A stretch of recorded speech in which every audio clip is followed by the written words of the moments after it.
রাস্তায় ফেলানো 10টা টাকা পাইছেন, 10 টাকা নিয়ে খাবেন, 100 টাকা বেরোয় যাবে। মাঝে মাঝে কই একটা গল্প, ঢাকা খুলনা বিশ্ব রোড আমাকে ওই পাশে যেটা বানাইছে, প্রথম যেমন বানাইছে ফুকরোর থেকে ভ্যানে আসতেছি বাড়ি, ভ্যানালাই ভালো রোড পাইয়ে দুমসা চালান চালাস, আমি কইটা আস্তে চালা, হঠাৎ ব্রেক করতে গেলি তুই তো ঠেয়াতে পারবি না। কয় যে হুজুর 5 মাইলের মধ্যে একটা মাছিও নাই, ব্রেক করবো কে? এই 5-6 বছর রাস্তা ভাঙছে, চালাইয়ে জুত করতে পারি না, কারণ ভালো হয়েছে একটু কাজা কাফারা 100 আদায় করে রাখি, একদিন যে চালাতে পারি নেই সেই মনের কষ্ট উঠোই নেই। এই কতি কতিও ব্রেক করে ফেলাইছে, বেরোকও সেই ব্রেক, আমি কোনো মতে আমার ঠেয়াইছি, ও ব্রেক করে লাভ দিয়ে নিচে যে যেন কি এরকম সৌদে দৌড়িয়ে পকেটে থুয়ে এবার ব্যান্ড ঠেলে তা চলে না। আমি কই চালা চালা, কয় যে আরে হুজুর আর হবে না মনে চালানো, কেন কি হয়েছে? কয় যে ব্রেক ভাঙ্গিয়ে চাকার মধ্যে ডুয়ে গেছে।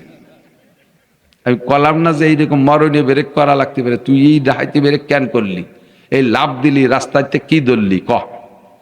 কয় যে হুজুর দেখি যে 10টা টাকা ফেলানো, চিনতে পারলাম যে কেউ না কেউ তো নেবে, তাই আনতে যে কি যে সর্বনাশ হয়ে গেছে হুজুর, আমার এই ব্রেক 300 টাকা লাগবে, আর বিকেলে কামাই তো শেষ।